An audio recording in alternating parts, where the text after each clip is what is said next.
Lord. ಯೇಸು ಕ್ರಿಸ್ತನ ನಾಮಕ್ಕೆ ಸ್ತೋತ್ರವಾಗಲಿ.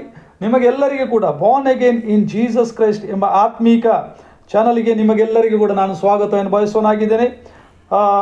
Born again in Jesus Christ ಎಂಬುದು ಬರೀ ಒಂದು ಆತ್ಮೀಕ ಚಾನಲ್ ಮಾತ್ರ ಅಲ್ಲ, ಅದೊಂದು ಪ್ರಾರ್ಥಿಸುವ ಒಂದು ಕೂಟವಾಗಿದೆ. Price the lord. ನಿಮಗೇನಾದರೂ ಪ್ರಾರ್ಥನೆಯ ವಿಷಯ ಇದ್ದಲ್ಲಿ ನೀವು ಖಂಡಿತವಾಗಿ ನಮ್ಮನ್ನು ಸಂಪರ್ಕಿಸಬೇಕಾಗಿ ನಾನು ಕೇಳುವನಾಗಿದ್ದೇನೆ. ಪ್ರತ್ಯೇಕವಾಗಿ ಏನಾದರೂ ಕೌನ್ಸಿಲಿಂಗ್ ಬೇಕಾದರೂ ಕೂಡ ನಮ್ಮನ್ನು ಸಂಪರ್ಕಿಸಬೇಕಾಗಿ ನಾವು ಕೇಳುವನಾಗಿದ್ದೇನೆ. ನಾವು ನಮ್ಮ ಉಪವಾಸ ಪ್ರಾರ್ಥನೆಯಲ್ಲಿ ಖಂಡಿತವಾಗಿ ನಿಮಗೋಸ್ಕರ ನಾವು ಪ್ರಾರ್ಥಿಸುವರಾಗಿದ್ದೇವೆ. ನಾವು ಇವತ್ತು ಮಾತನಾಡುವಂಥ ವಿಷಯ ಯೇಸು ಕ್ರಿಸ್ತನ ಪ್ರತ್ಯಕ್ಷತೆಯ ಸಭೆಯ ಎತ್ತಲ್ಪಡುವಿಕೆ, ಇಂಗ್ಲೀಷಲ್ಲಿ ರ್ಯಾಪ್ಚರ್. ಅದರ ವಿವರಣೆಯನ್ನು ಕೊಡಲಿಕ್ಕೆ ನಮ್ಮ ಮಧ್ಯೆ ಇದ್ದಾರೆ ನಮ್ಮ ಸಭಾಪಾಲಕರಾದ ಪಾಸ್ಟರ್ ಓಡಿ ಜಾನ್ಸನ್ ಅವರಿಗೆ ನಾನು ಸ್ವಾಗತವನ್ನು ಬಯಸೋನಾಗಿದ್ದೇನೆ. Price the lord. ಇನ್ನೊಂದು ವಿಷಯ, ಇವತ್ತಿನ ಸಂದೇಶ ಅದನ್ನು ಪೂರ್ತಿಯಾಗಿ ಕೇಳಬೇಕಾಗಿ ನಾವು ನಿಮ್ಮಲ್ಲಿ ಕೇಳುವನಾಗಿದ್ದೇನೆ. ಈ ಸಂದೇಶ ನಿಮ್ಮ ಜೀವಿತವನ್ನು ಖಂಡಿತವಾಗಿ ಅನುಗ್ರಹ ನಿಮಗೆ ಪಡಿಸುವ ಎಂಬ ಒಂದು ನಂಬಿಕೆಯಿಂದ ನಾನು ಇದನ್ನು ನಿಮ್ಮ ಮುಂದೆ ಹೇಳುವನಾಗಿದ್ದೇನೆ. ದೇವರ ವಾಕ್ಯಕ್ಕೆ ಹೋಗುವ. ಮತ್ತಾಯನು ಬರೆದ ಸುವಾರ್ತೆ 24ರಲ್ಲಿ 36, 37, 38, 39, 40 ಮತ್ತು 41 ವಾಕ್ಯಗಳು. Matthew the gospel 24 verses 36, 37, 38, 39, 40, 41. ಇದಲ್ಲದೆ ಆ ದಿನದ ವಿಷಯವು, ಆ ಗಳಿಗೆಯ ವಿಷಯವು ನನ್ನ ತಂದೆಯೊಬ್ಬನಿಗೆ ತಿಳಿಯುವುದೇ ಹೊರತು ಮತ್ತಾರಿಗೂ ತಿಳಿಯದು, ಪರಲೋಕದಲ್ಲಿರುವ ದೂತರಿಗೂ ತಿಳಿಯದು, ಮಗನಿಗೂ ತಿಳಿಯದು. ನೋಹನ ದಿವಸಗಳು ಹೇಗಿದ್ದವೋ ಹಾಗೇ ಮನುಷ್ಯಕುಮಾರನ ಪ್ರತ್ಯಕ್ಷತೆಯು ಇರುವುದು. ಹೇಗೆಂದರೆ ಜಲಪ್ರಳಯಕ್ಕೆ ಮುಂಚಿನ ದಿನದಲ್ಲಿ ನೋಹನು ನಾವೆಯಲ್ಲಿ ಸೇರಿದ ದಿನದ ತನಕ ಜನರು ಉಣ್ಣುತ್ತಾ ಕುಡಿಯುತ್ತಾ ಮದುವೆ ಮಾಡಿಕೊಡುತ್ತಾ ಇದ್ದು, ಪ್ರಳಯದ ನೀರು ಬಂದು ಎಲ್ಲರನ್ನೂ ಬಡಿಕೊಂಡು ಹೋಗುವ ತನಕ ಏನೂ ತಿಳಿಯದೇ ಇದ್ದರಲ್ಲ. ಅದರಂತೆ ಮನುಷ್ಯಕುಮಾರನು ಪ್ರತ್ಯಕ್ಷನಾಗುವ ಕಾಲದಲ್ಲಿಯೂ ಆಗುವುದು. ಆವಾಗ ಇಬ್ಬರು ಹೊಲದಲ್ಲಿರುವವರು, ಒಬ್ಬನು ತೆಗೆಯಲ್ಪಡುವನು, ಒಬ್ಬನು ಬಿಡಲ್ಪಡುವನು. ಇಬ್ಬರು ಹೆಂಗಸರು ಬೀಸುವ ಕಲ್ಲಿನ ಮುಂದೆ ಕೂತು ಬೀಸುತ್ತಿರುವರು, ಒಬ್ಬಳು ತೆಗೆದುಕೊಳ್ಳಲ್ಪಡುವಳು, ಒಬ್ಬಳು ಬಿತ್ತಲ್ಪಡುವಳು. Praise the lord. ಪಾಸ್ಟರ್ ಅವರೇ, ಈ ವಾಕ್ಯದ ವಿವರಣೆಯನ್ನು ದೇವರ ವಾಕ್ಯದ ಆಧಾರದಲ್ಲಿ ಕೊಡಬೇಕಾಗಿ ನಿಮ್ಮಲ್ಲಿ ನಾನು ಕೇಳುವನಾಗಿದ್ದೇನೆ. Price the lord. ಎಲ್ಲರಿಗೂ ತಿರುಗಿ ಬರುವ ಯೇಸು ಕ್ರಿಸ್ತನ ನಾಮದಲ್ಲಿ ನನ್ನ ಪ್ರೀತಿಯ ವಂದನೆಯನ್ನು ತಿಳಿಸ್ತಾ ಇದ್ದೇನೆ. Praise the Lord. ನಮ್ಮ ಇವತ್ತಿನ ಸಂದೇಶ ದೇವರ ಸೇವಕರು ಹೇಳಿದ ಹಾಗೆ ಎತ್ತಲ್ಪಡುವಿಕೆ ಅಥವಾ ರ್ಯಾಪ್ಚರ್ ಅಥವಾ ಯೇಸು ಕ್ರಿಸ್ತನ ಪ್ರತ್ಯಕ್ಷತೆಯ ಕುರಿತಾಗಿದೆ. ಇವತ್ತು ನಾವು ಚಿಂತಿಸ್ಲಿಕ್ಕೆ ಹೋಗುವಂಥ ವಿಶೇಷವಾದ ಒಂದು ಸಂದೇಶ. ಪ್ರಿಯರೇ, ಇದು ರ್ಯಾಪ್ಚರ್ ಅಥವಾ ಯೇಸು ಕ್ರಿಸ್ತನ ಪ್ರತ್ಯಕ್ಷತೆ, ಇದು ದೇವರ ಸಭೆಯ ಒಂದು ನಿರೀಕ್ಷೆ ಆಗಿದೆ.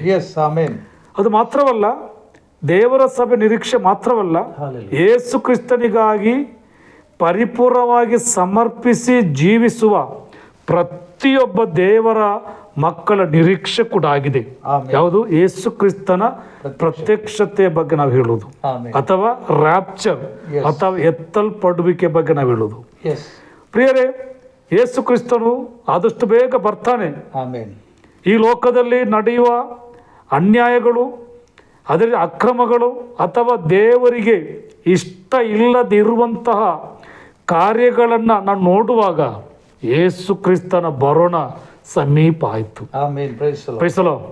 ಅದು ಮಾತ್ರವಲ್ಲ, ಯೇಸು ಕ್ರಿಸ್ತನು ಬರುವಾಗ ಯಾರು ಎತ್ತಲ್ಪಡ್ತಾರೆ ಎಂದಾಗಿದೆ ದೇವರ ಸೇವಕರು ಓದಿದಂಥ ವಾಕ್ಯ ಭಾಗದಲ್ಲಿ ನಾನು ನೋಡುವುದು. ಅನೇಕರು ಈ ವಾಕ್ಯದ ಕುರಿತು ಹೇಳುವಂಥದ್ದು, ಇದು ಯೇಸು ಕ್ರಿಸ್ತನ ರಹಸ್ಯ ಬರೋಣದಂದು ನಡೆಯುವಂಥ ಘಟನೆಯಿಂದಾಗಿದೆ ಅನೇಕ ದೇವರ ಸೇವಕರು ಹೇಳೋದು. ಅದರೊಟ್ಟಿಗೆ ಇನ್ನು ಕೆಲವರು ಹೇಳೋದಂದರೆ ಇದು ಯೇಸು ಕ್ರಿಸ್ತನ ಎರಡನೇ ಬರೋಣದಂದು ನಡೆಯುವ ಘಟನೆ ಎಂಬುದಾಗಿದೆ ಅನೇಕರು ಹೇಳೋದು. ಆದರೆ ಇದು ಕ್ರಿಸ್ತನ ಅಂದರೆ ನಮ್ಮ ರಕ್ಷಕನು ರಹಸ್ಯವಾಗಿ ಬರೋಣದಂದು ನಡೆಯುವಂಥ ಘಟನೆ ಎಂದಾಗಿದೆ ನಮಗೆ ಬೈಬಲ್ ಕೂಡ ನಮಗೆ ಹೇಳೋದು. ಅದರಲ್ಲಿ ನೋಡಿ, ಮತ್ತಾಯ 24 ಅಧ್ಯಾಯ 36ರಿಂದ 25 ಅಧ್ಯಾಯ 13ರವರೆಗೆ ಹೇಳಿರುವುದು ಮನುಷ್ಯ ಕುಮಾರನು ನೆನಸದ ಗಳಿಗೆಯಲ್ಲಿ ಬರುವಂಥ ವಿಷಯವಾಗಿದೆ. ಅವಾಗ ಮನುಷ್ಯ ಕುಮಾರನು ಅಂದರೆ ಯೇಸು ಕ್ರಿಸ್ತನು ನಮ್ಮ ರಕ್ಷಕನು ನಾವು ನೆನಸದ ಗಳಿಗೆಯಲ್ಲಿ ಬರುವಾಗ ನಾವು ಹೇಗೆ ಇರಬೇಕು ಈ ಲೋಕದಲ್ಲಿ ಎಂದಾಗಿದೆ ಒಂದು ಎಚ್ಚರಿಕೆಯ ಒಂದು ಸಂದೇಶವನ್ನು ಕೂಡ ನಮಗೆ ಕೊಡುವುದು.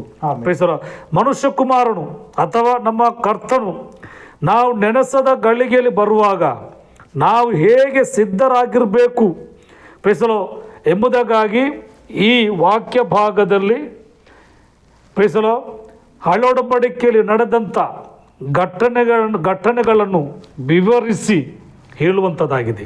ನೋಡಿ, ಮತ್ತಾಯ 24 ಅಧ್ಯಾಯ 37, 38, 39 ಈ 3 ವಾಕ್ಯಗಳಲ್ಲಿ ನೋಹನ ದಿವಸವನ್ನಾಗಿದೆ ಯೇಸು ಸ್ವಾಮಿ ಹೇಳಿ ಒಂದು ಎಚ್ಚರಿಕೆಯ ಸಂದೇಶ ಕೊಡುವುದು. ಒಂದು ನಿಮಿಷ ಭಾಷ ಅವರೇ, ನೀವು ಸ್ವಲ್ಪ ನೋಹನ ಬಗ್ಗೆ ಸ್ವಲ್ಪ ವಿವರಣೆಯನ್ನು ವೀಕ್ಷಕರಿಗೆ ಕೊಡಬೇಕಾಗಿ ನಾನು ಕೇಳುವನಾಗಿದ್ದೇನೆ. ನೋಹನು ಯಾರಂದ್ರೆ, ನೋಹನು ತನ್ನ ಕಾಲದಲ್ಲಿ ದೇವರಿಗೆ ಭಯಭಕ್ತಿ ಉಳ್ಳವನಾಗಿ ನೀತಿವಂತನಾಗಿ ದೇವರೊಟ್ಟಿಗೆ ನಡೆದಂಥ ಒಬ್ಬ ವ್ಯಕ್ತಿಯಾಗಿದ್ದ. ಅವನ ಕಾಲದಲ್ಲಿ ಆಗಿದೆ ಮನುಷ್ಯರು ದೇವರಿಂದ ಸೃಷ್ಟಿಸಲ್ಪಟ್ಟಂಥ ದೇವರ ಸ್ವರೂಪದಲ್ಲಿ ದೇವರ ಹೋಲಿಕೆಗೆ ಸರಿಯಾಗಿ ಸೃಷ್ಟಿಸಲ್ಪಟ್ಟಂಥ ದೇವರ ಆತ್ಮವನ್ನು ಹೊಂದಿದಂಥ ಮನುಷ್ಯನು ನೋಹನ ಕಾಲದಲ್ಲಿ ಪಾಪಗಳನ್ನು ಮಾಡುತ್ತಾ ಕೆಟ್ಟ ಕಾರ್ಯ ಮಾಡುತ್ತಾ ಅವರ ಮನಸ್ಸಿನಲ್ಲಿ ಚಿಂತಿಸುವಂಥದ್ದೆಲ್ಲ ಕೆಟ್ಟದಾಗಿರುವುದರಿಂದ ದೇವರೇನು ಮಾಡಿದರು, ಈ ಮನುಷ್ಯ ಕುಲವನ್ನೇ ನಾಶ ಮಾಡಲಿಕ್ಕೆ ಚಿಂತಿಸಿದರು. ಆ ಕಾಲದಲ್ಲಿ ನೋಹ ದೇವರ ಭಯ ಭಕ್ತಿಯಲ್ಲಿ ಜೀವಿಸಿ ನೀತಿವಂತನಾಗಿ ದೇವರೊಟ್ಟಿಗೆ ನಡೆದಂಥ ಒಬ್ಬ ವ್ಯಕ್ತಿಯಾಗಿದ್ದ. ಆದರೆ ಆ ಮನುಷ್ಯ ಕುಮಾರನು ಪ್ರತ್ಯಕ್ಷವಾಗುವಾಗ ಈ ಘಟನೆ ನಡೀತದೆ, ಈ ರೀತಿಯಾದ ವಿಷಯಗಳು ಬರ್ತದೆಂಬುದಾಗಿ ನಮಗೆ ದೇವರ ವಾಕ್ಯದಲ್ಲಿ ನೋಡ್ತೇವೆ. ಈಗ ದೇವರ ಸೇವಕರು ಓದಿದ ಹಾಗೆ ಪ್ರೈಸಲೋ ಜನರು ನೋಹನ ಕಾಲದಲ್ಲಿ ಜನರು ಯಾವ ರೀತಿಯಲ್ಲಿದ್ದರು ನಾವು ಅದನ್ನೊಂದು ಸಲ ನಾನು ಓದ್ತೇನೆ. ಜನರು ಹೇಗಿದ್ದರು, ನೋಹನ ದಿವಸದಲ್ಲಿ ಹೇಗಿದ್ದವೋ ಹಾಗೆಯೇ ಮನುಷ್ಯ ಕುಮಾರನ ಪ್ರತ್ಯಕ್ಷತೆ ಇರುವುದು. ಹೇಗೆಂದರೆ ಜಲಪ್ರಳಯಕ್ಕೆ ಮುಂಚಿನ ದಿನಗಳಲ್ಲಿ ನೋಹನು ನಾವೆಯಲ್ಲಿ ಸೇರಿದ ದಿನದ ತನಕ ಜನರು ಉಣ್ಣುತ್ತಾ ಕುಡಿಯುತ್ತಾ ಮದುವೆ ಮಾಡಿಕೊಡುತ್ತಾ ಇದ್ದು ಜಲಪ್ರಳಯದ ನೀರು ಬಂದು ಎಲ್ಲರನ್ನು ಬಡುಕೊಂಡು ಹೋಗುವ ತನಕ ಏನು ತಿಳಿದಿದ್ದಾರಲ್ಲ, ಅದರಂತೆ ಮನುಷ್ಯ ಕುಮಾರ ಪ್ರತ್ಯಕ್ಷನಾಗುವಾಗ ಕಾಲದಲ್ಲಿಯೂ ಇರುವುದೆಂಬುದಾಗಿ. ಅವಾಗ ಜಲಪ್ರಳಯ ಬಂದಾಗ ಜನ ಏನು ಮಾಡ್ತಿದ್ರು, ತಮ್ಮ ಇಷ್ಟದ ಪ್ರಕಾರ ಜೀವಿಸ್ತಿದ್ರು, ತಮ್ಮ ಇಷ್ಟದ ಪ್ರಕಾರ ನಡೀತಾ ಇದ್ರು.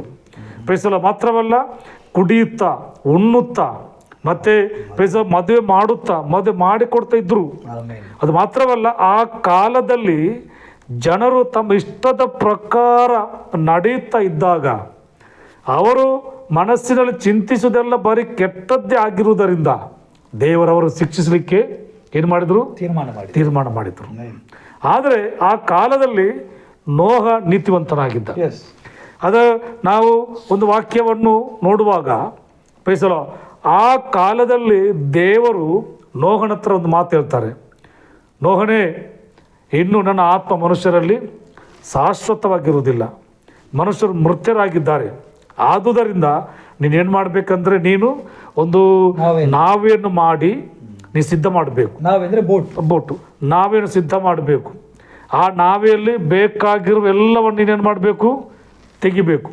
ಪ್ರೈಸಲೋ ಮಾತ್ರವಲ್ಲ, ನೀನಾದರೆ ನೀನು, ನಿನ್ನ ಹೆಂಡತಿ, ನಿನ್ನ 3 ಗಂಡು ಮಕ್ಕಳು, ಅವರ ಹೆಂಡತಿಯರು, ಈ 8 ಜನ ನಾವೆಲ್ಲ ಸೇರಬೇಕೆಂಬುದಾಗಿ. ಅದು ಮಾತ್ರವಲ್ಲ, ಆ ನೋಹನು ನಾವೆಯನ್ನು ಮಾಡುತ್ತಿರುವಂಥ ಸಂದರ್ಭದಲ್ಲಿ ಬೈಬಲ್ ಹೇಳ್ತದೆ, 2 ಪೇತ್ರ 2ನೇ ಅಧ್ಯಾಯ 5ನೇ ವಾಕ್ಯದಲ್ಲಿ ಏನು ಹೇಳ್ತದಲ್ಲಿ, ನೋಹ ದೇವರ ಅಪ್ಪಣೆ ಪ್ರಕಾರ ಸುನೀತಿಯನ್ನು ಸಾರ್ತಾ ಇದ್ದಂಥ ಬೈಬಲ್ ನಮಗೆ ಹೇಳ್ತದೆ. ಆದರೆ ಚರಿತ್ರೆ ಹೇಳುವುದು, ಜಲಪ್ರಳಯವನ್ನು ದೇವರು ಕಳಿಸೋದಕ್ಕಿಂತ ಮುಂಚೆ 120 ವರ್ಷ ಸುನೀತಿಯನ್ನು ಏನು ಮಾಡ್ತಿದ್ರು, ಸಾರ್ತಿದ್ದ ನೋಹ. ಒಂದು ಕಡೆಯಲ್ಲಿ ನೋಹ ನಾವೇನು ಮಾಡುತ್ತಾ ಇನ್ನೊಂದು ಕರೆಯಲ್ಲಿ ಜನರಿಗೆ ಸುವಾರ್ತೆ ಸಾರ್ತಿದ್ರು, ಜನರಿಗೆ ಸುನೀತಿಯನ್ನು ಹೇಳ್ತಿದ್ರು, ಸುನೀತಿ ಸಾರ್ತಿದ್ರು. ಜನರೇ ಬನ್ನಿ, ಇನ್ನು ಮಳೆ ಬರ್ತದೆ, ಮಳೆ ಬಂದು ಈ ಭೂಮಿಯೆಲ್ಲ ನಾಶವಾಗ್ತದೆ, ಆದರೆ ನೀವು ಬನ್ನಿ ಎಂಬುದಾಗಿ. ಆದರೆ ಚರಿತ್ರೆ ಹೇಳ್ತದೆ, ನೋಹನ ಈ ಸಂದೇಶವನ್ನು ಜನರು ಪರಿಹಾಸ್ಯ ಮಾಡಿದರು. ಆದರೂ ಕೂಡ 120 ವರ್ಷಗಳು ನೋಹ ಸುನೀತಿನ ಸಾರ್ತಿರುವಾಗ ಒಬ್ಬರು ಕೂಡ ದೇವರ ಬಳಿಗೆ ಬರಲಿಲ್ಲ. ಒಬ್ಬರು ಕೂಡ ಈ ನಾವೆ ಒಳಗಡೆ ಪ್ರವೇಶ ಮಾಡಲಿಕ್ಕೆ ಅವರಿಗೆ ಮನಸ್ಸು ಬರಲಿಲ್ಲ. ಈ ಲೋಕದ ಪ್ರಕಾರವಾಗಿ ಜೀವಿಸ್ತಿದ್ರು, ಈ ಲೋಕದ ಪ್ರಕಾರ ನಡೀತಿದ್ರು, ಪ್ರೈಸಲ ಹಾಡುತ್ತಾ ಕುಣಿಯುತ್ತಾ ಪ್ರೈಸಲ ಈ ಲೋಕದ ಪ್ರಕಾರ ಅವರಿಗೆ ದೇವರು ಬೇಡ, ಆ ರೀತಿಯಾಗಿ ನಡೆದರು. ಅದೇ ರೀತಿಯಲ್ಲಿ ಇವತ್ತು ಕೂಡ ಈ ಲೋಕದಲ್ಲಿ ಮನುಷ್ಯನಿಗೆ ಸುವಾರ್ತೆ ಬೇಡ. ಮನುಷ್ಯನು ಯಾವಾಗಲೂ ಬ್ಯುಸಿಯಾಗಿ ಈ ಲೋಕದಲ್ಲಿ ನಡೀತಾ ಇದ್ದಾನೆ. ಜನರು ಈಗ ತುಂಬ ಬ್ಯುಸಿಯಾಗಿದ್ದಾರೆ. ಈವನ್ ಕ್ರೈಸ್ತರು ಕೂಡ ಇವತ್ತು ಬ್ಯುಸಿಯಾಗಿದ್ದಾರೆ. ಚರ್ಚಿಗೆ ಹೋಗ್ಲಿಕ್ಕೆ ಮನಸ್ಸಿಲ್ಲ, ಪ್ರಾರ್ಥನೆ ಮಾಡಲಿಕ್ಕೆ ಮನಸ್ಸಿಲ್ಲ, ಬೈಬಲ್ ಓದಲಿಕ್ಕೆ ಮನಸ್ಸಿಲ್ಲ, ಕುಟುಂಬ ಪ್ರಾರ್ಥನೆ ಇಲ್ಲ, ವೈಯಕ್ತಿಕವಾದ ಪ್ರಾರ್ಥನೆ ಕೂಡ ಇವತ್ತು ಮನುಷ್ಯನಲ್ಲಿ ಅಥವಾ ಕ್ರೈಸ್ತರಲ್ಲಿ ಇಲ್ಲ. ಇವತ್ತು ಜನರು ಏನು ಮಾಡ್ತಿದ್ದಾರೆ, ಜನರು ಇವತ್ತು ಪ್ರೈಸಲೋ ಏನು ಮಾಡ್ತಿದ್ದಾರೆ, ಸೀರಿಯಲ್ ನೋಡುತ್ತಾ, ಸಿನಿಮಾ ನೋಡುತ್ತಾ, ಅದರೊಟ್ಟಿಗೆ ಈ ಲೋಕದ ಪ್ರಕಾರವಾಗಿರುವಂಥ ಇಚ್ಛೆಗಳಿಗೆ ಒಳಪಟ್ಟು ಜೀವಿಸ್ತಾ ಇದ್ದಾರೆ. ಪ್ರೈಸಲೋ. ಆದರೆ ಪ್ರಿಯರೇ, ನೀನು ಈ ರೀತಿಯಾಗಿ ಜೀವಿಸುವಾಗ ಒಂದು ವೇಳೆ ಯೇಸು ಸ್ವಾಮಿ ರಹಸ್ಯವಾಗಿ ಬರುವಾಗ ಪ್ರೈಸಲೋ ನಿನ್ನ ಮುಂದಿನ ಭವಿಷ್ಯ ಏನಾಗ್ತದೆ, ನಿನ್ನ ಮುಂದಿನ ಜೀವಿತ ಅದು ಏನಾಗ್ತದೆ ಎಂಬುದಾಗಿ ನಾವೇನು ಮಾಡಬೇಕು, ನಾವು ಚಿಂತಿಸಬೇಕು. ಬೈಬಲ್ ಏನಾಗಿದೆ ಹೇಳೋದು, ಜಲಪ್ರಳಯಕ್ಕೆ ಮುಂಚಿನ ದಿನಗಳಲ್ಲಿ ನೋಹನು ನಾವೇನು ಸೇರಿದ ದಿನದ ತನಕ ಏನಾಗಿದ್ದಂತೆ ಜನರು ಉಣ್ಣುತ್ತಾ ಕುಡಿಯುತ್ತಾ ಮದುವೆ ಮಾಡಿಕೊಡ್ತಿದ್ರು. ಇದು ಪ್ರಳಯ ಹೀಗೆ ಬರ್ತದೆ ಎಂಬುದಾಗಿ ಅವ್ರಿಗೆ ಗೊತ್ತಾಗ್ಲಿಲ್ಲ. ಆದರೆ ಪ್ರಳಯ ಬಂದಾಗ ಎಲ್ಲರೂ ನಾಶವಾದರು.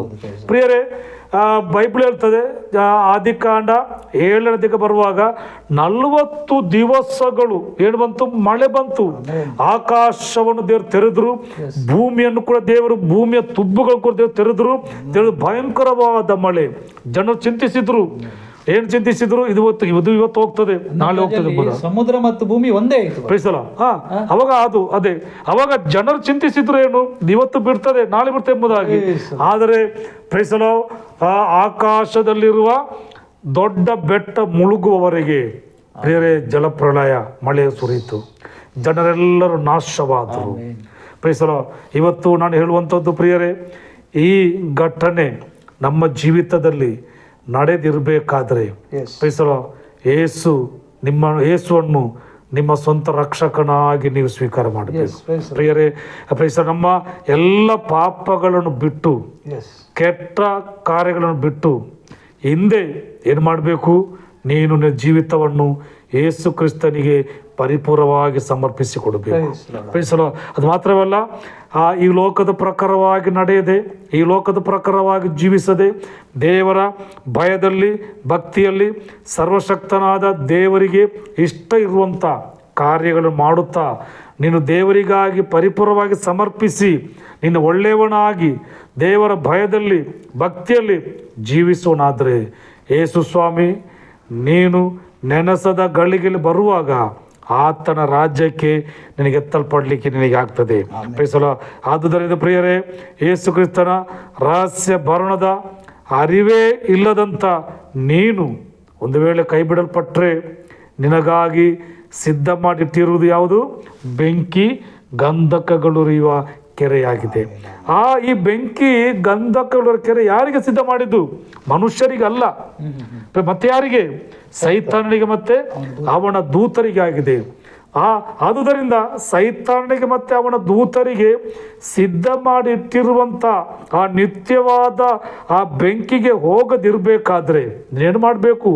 ನೀನು ಒಂದು ವೇಳೆ ಕ್ರೈಸ್ತನಾಗಿದ್ದರೆ ಅಥವಾ ಒಂದು ವೇಳೆ ಕ್ರೈಸ್ತನ ಅಲ್ಲದಿದ್ದರೆ ಇನ್ನೊಂದು ಮಾಡಬೇಕು, ನಿನ್ನ ಜೀವಿತವನ್ನು ಯೇಸು ಕ್ರಿಸ್ತನಿಗೆ ಪರಿಪೂರ್ಣವಾಗಿ ಸಮರ್ಪಿಸಿಕೊಡಬೇಕು. ದೇವರಿಗಾಗಿ ನೀನು ಜೀವಿಸಬೇಕು. ದೇವರ ಭಯದಲ್ಲಿ ಭಕ್ತಿಯಲ್ಲಿ ನೀನು ಜೀವಿಸುವಂಥವನಾಗಬೇಕು. ಇಲ್ಲದಿದ್ದರೆ ಏನಾಗ್ತದೆ? ಅದೇ ನಾವು ಮತ್ತಾಯ 24 ಅಧ್ಯಾಯ ಅದರ 36 ವಾಕ್ಯನ ಓದಿದ ಹಾಗೆ ನೀನು ಹೇಗೆ ಸಿದ್ಧನಾಗಿರ್ಬೇಕು ಎಂದಾಗಿದೆ ನಮ್ಮ ಕರ್ತನಾದ ಯೇಸು ಸ್ವಾಮಿ ಮತ್ತಾಯ 24 ಅಧ್ಯಾಯ ಅದರ 37, 38, 39 ಅದರ 40, 41ನೇ ವಾಕ್ಯದಲ್ಲಿ ಯೇಸು ಕಥೆ ಹೇಳೋದು ನೋಡಲ್ಲಿ ದೇವರಕ್ಕೆ ಏನ್ ಹೇಳ್ತದೆ. ಆವಾಗ ಇಬ್ಬರು ಹೊಲದಲ್ಲಿರುವರು, ಒಬ್ಬನು ತೆಗೆದುಕೊಳ್ಳಲ್ಪಡುವನು, ಒಬ್ಬನು ಬಿಡಲ್ಪಡುವನು. ಇಬ್ಬರು ಹೆಂಗಸರು ಬೀಸುವ ಕಲ್ಲಿನ ಮುಂದೆ ಕೂತು ಬೀಸುತ್ತಿರುವರು, ಒಬ್ಬಳು ತೆಗೆದುಕೊಳ್ಳಲ್ಪಡುವಳು, ಒಬ್ಬಳು ಬಿಡಲ್ಪಡುವಳು. ನೋಡಿ ಇಲ್ಲಿ ಯೇಸು ಸ್ವಾಮಿ ನೆನೆಸದ ಗಳಿಗೆಯಲ್ಲಿ ಬರುವಾಗ ಯಾರು ಎತ್ತಲ್ಪಡ್ತಾರೆ, ಯಾರು ಕೈ ಬಿಡಲ್ಪಡ್ತಾರೆ ಎಂಬುದಾಗಿ ಯೇಸು ಸ್ವಾಮಿಯಲ್ಲಿ ಸ್ಪಷ್ಟವಾಗಿ ಹೇಳ್ತಾರೆ. ನೋಡಿ ಇಲ್ಲಿ ಇಬ್ಬರು ಹೊಲದಲ್ಲಿರುವರು, ಒಬ್ಬನು ತೆಗೆದುಕೊಳ್ಳಲ್ಪಡುವನು, ಒಬ್ಬನು ಬಿಡಲ್ಪಡುವನು. ಇಬ್ಬರು ಹೆಂಗಸರು ಬೀಸುಗಳ ಮುಂದೆ ಕೂತು ಬೀಸುತ್ತಿರುವರು, ಒಬ್ಬಳು ತೆಗೆದುಕೊಳ್ಳಲ್ಪಡುವಳು, ಒಬ್ಬಳು ಬಿಡಲ್ಪಡುವಳು. ಅವಾಗ ಇಲ್ಲಿ ಇಬ್ಬರು ಕೂಡ ದೇವರ ರಾಜ್ಯಕ್ಕೆ ಯೇಸುಸ್ವಾಮಿ ನೆನೆಸಗಳಿಗೆ ಹೋಗ್ಬೇಕಾದ್ರೆ ಇಬ್ಬರು ಸಿದ್ಧರಾಗಬೇಕು. ಅದಿಲ್ಲಿ ಒಬ್ರು ಸಿದ್ಧರಾದ್ರು, ಇನ್ನೊಬ್ರು ಕೈ ಬಿಡಲ್ಪಟ್ರು. ಆ ರೀತಿಯಾದ ಅವಸ್ಥೆಗೆ ನಾವು ಬರದಿರ್ಬೇಕಾದ್ರೆ ನಾವೆಲ್ಲರೂ ಸಿದ್ಧರಾಗಿ ನಾವಿರ್ಬೇಕು. ನಾವೆಲ್ಲರೂ ಸಿದ್ಧರಾಗಿ ಇದ್ರೆ ಮಾತ್ರವೇ ಯೇಸು ಕ್ರಿಸ್ತನು ನೆನೆಸದ ಗಳಿಗೆಯಲ್ಲಿ ಬರುವಾಗ ಆತನ ರಾಜ್ಯಕ್ಕೆ ನಮಗೆ ಎತ್ತಲ್ಪಡ್ಲಿಕ್ಕೆ ಆಗ್ತದೆ. ಇಲ್ಲದಿದ್ದರೆ ನಮ್ಮ ಜೀವಿತ ನಿತ್ಯವಾದ ನಾಶಕ್ಕೆ ಹೋಗ್ತದೆ. ಆದುದರಿಂದ ನಮ್ಮ ಸಂದೇಶವನ್ನು ಕೇಳುವಂಥ ಪ್ರಿಯರೇ ಬೇಸರೋ ನಾವೆಲ್ಲರೂ ನಾವು ಸಿದ್ಧರಾಗಬೇಕು. ಯೇಸು ಸ್ವಾಮಿ ನೆನೆಸದ ಗಳಿಗೆಗಳ ಹತ್ರ ಬರ್ತಾನೆ ಬೇಸರೋ. ಆದುದರಿಂದ ನಿಮ್ಮ ಜೀವಿತವನ್ನು ಯೇಸು ಕ್ರಿಸ್ತ ಸಮರ್ಪಿಸಿಕೊಡ್ರಿ, ದೇವರಿಗಾಗಿ ಪರಿಪೂರ್ಣವಾಗಿ ಸಮರ್ಪಿಸಿಕೊಡ್ರಿ. ದೇವರ ಭಯದಲ್ಲಿ ಭಕ್ತಿಯಲ್ಲಿ ಜೀವಿಸ್ರಿ.